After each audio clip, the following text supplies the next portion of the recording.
You've probably seen countless guides on movement or mechanics as a whole, and they all tell you the same things. Don't insta-crouch spray, move between bursts, and utilize micro movements, whatever that's supposed to mean.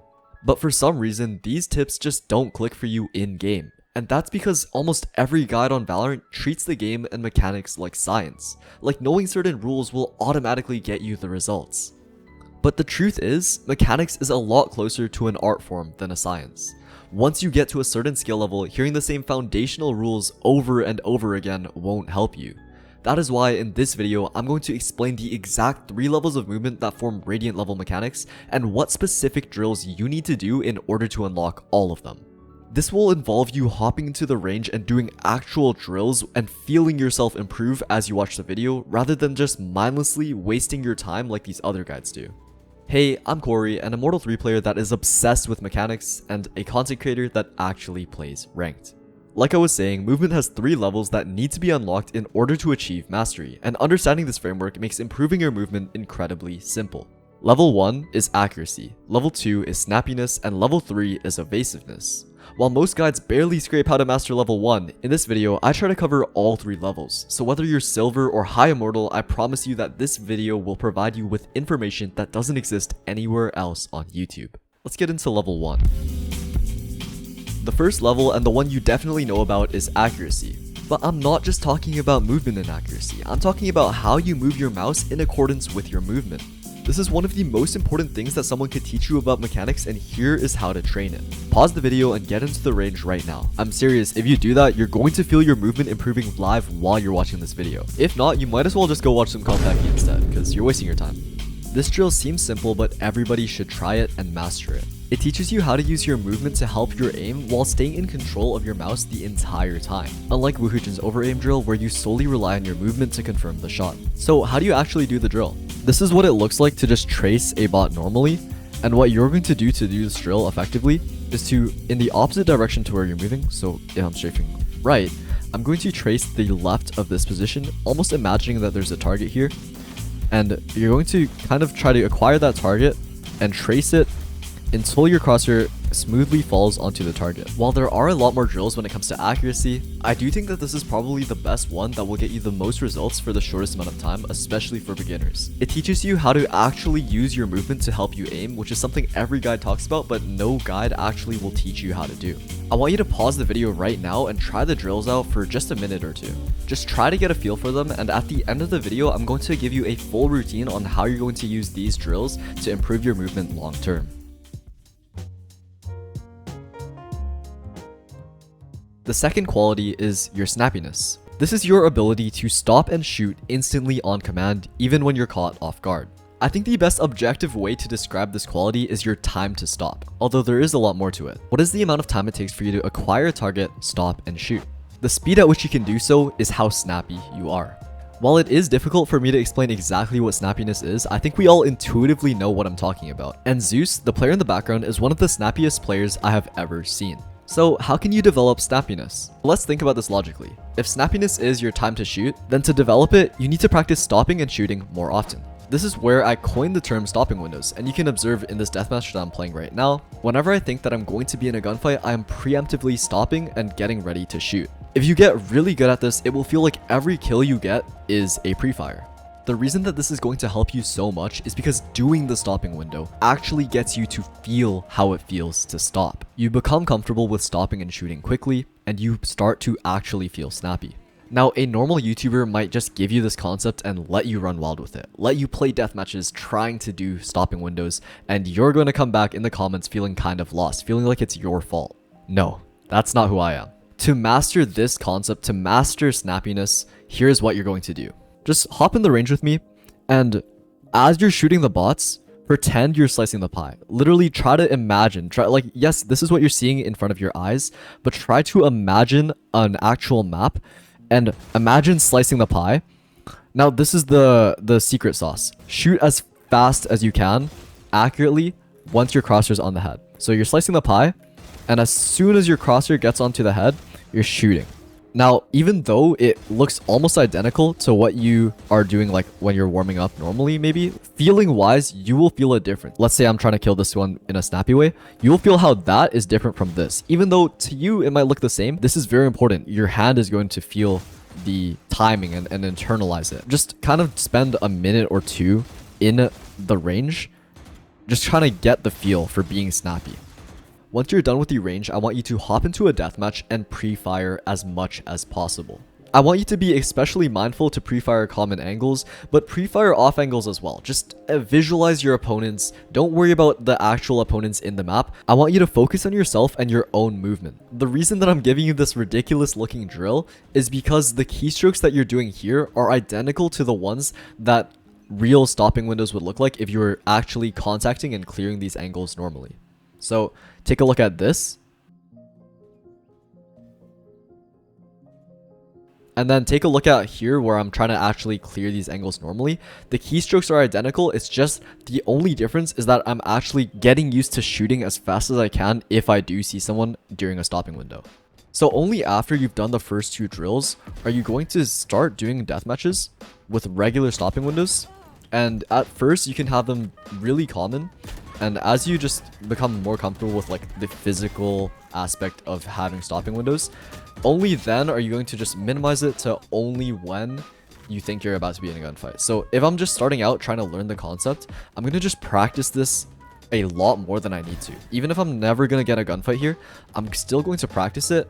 But then as I get more comfortable, as you get more comfortable with this concept, you're only going to have stopping windows when you actually think you're going to be in a gunfight, just like the fracture clip that I showed earlier. It's also important to note that good crosshair placement and good game sense are prerequisites to having perfect snappiness. While yes, these drills do train the mechanical aspect of being snappy, anticipation plays a huge role in how snappy a player looks. This is why players might feel snappy in the range, but not in real matches or even in death matches. Yo, before getting into the last level of movement and the full training plan, let me tell you about something that could really help you out. If you're the type of player that has been following along in the range and are absolutely obsessed with improving your mechanics, I can help you improve your mechanics even further for less than $1 a day. That is because I'm starting a paid community where I'm gathering everybody who is passionate about mechanics, just like you and just like me. Inside it, I can personally help you out, break down where you're going wrong, and direct you in how you can actually fix your weaknesses. There's also going to be a ton of private resources in there. The list is on the screen right now. And all of these are going to actually explain mechanics in a way that you can understand so that you can improve them as fast as possible. If you're tired of feeling stuck and you genuinely want your mechanics to be at an immortal level, join 𝐁𝐮𝐬𝐬 today and let me help you improve. The link's in the pinned comment and description down below. Unlike what most YouTube videos will tell you, evasiveness is not just moving between your bursts. It's moving your head as soon as the enemy registers you on their screen. Someone who's incredibly evasive might not even move left or right, but instead crouch as the enemy turns towards them. It isn't just dead zoning in a predictable pattern, it's being unpredictable, varying the strafe length, adding crouch taps, all while actively aiming at the opponent at your own pace. And I cannot emphasize that fact enough. At your own pace. When someone who hasn't mastered level 1 and 2 tries evasiveness for the first time, it always looks like they don't know what they're doing. They shoot too fast without knowing how to aim while moving, and their bullets are off because they don't have snappy counter strafes. You will need to be comfortable with the first two levels if you want to try to be evasive. And that is why this skill is really only done properly by people in High Immortal or even Radiant. While there is way more to the skill of micro movements than I could possibly fit into the last few minutes of this video, the two techniques with the greatest ROI is the crouch tap as well as the skill of tapping in general. Keep in mind that this section is made mostly for immortal or higher players. While you can watch this and take value from it as a lower level player, you will need to adapt these drills to your own skill level. Okay, so the first drill that I'm going to be talking about for evasiveness is just this drill that helps you learn how to crouch tap.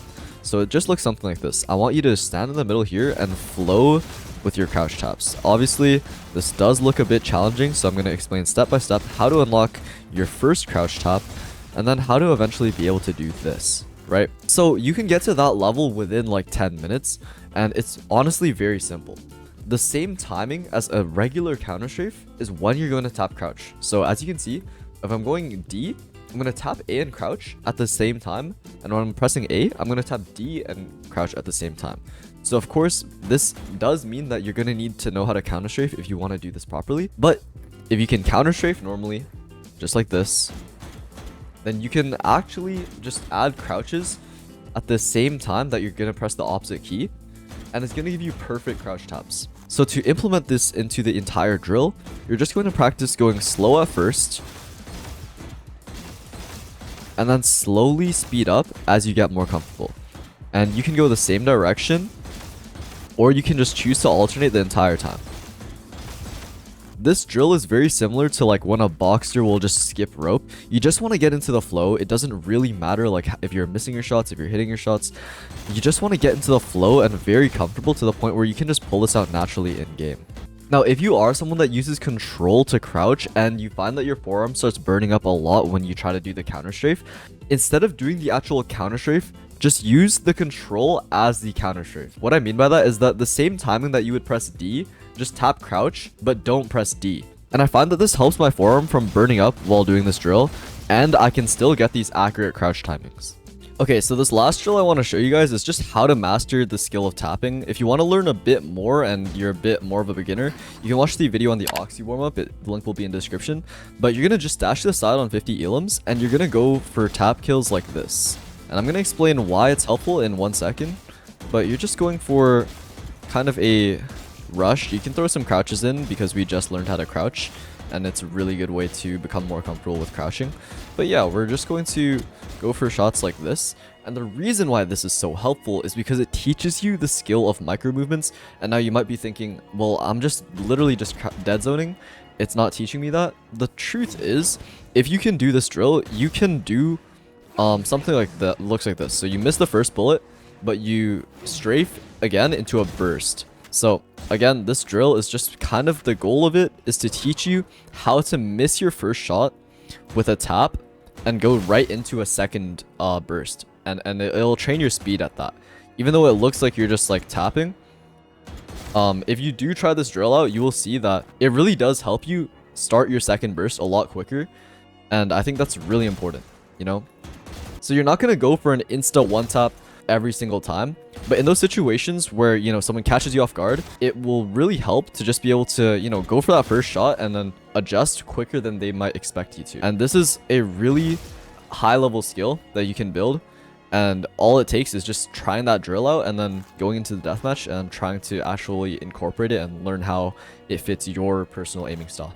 Now, as I promised earlier in the video, if you want to take training your movement seriously, I've put together a free training plan and the link is in the description. It basically covers every skill level and the training that I would do if I were in your position.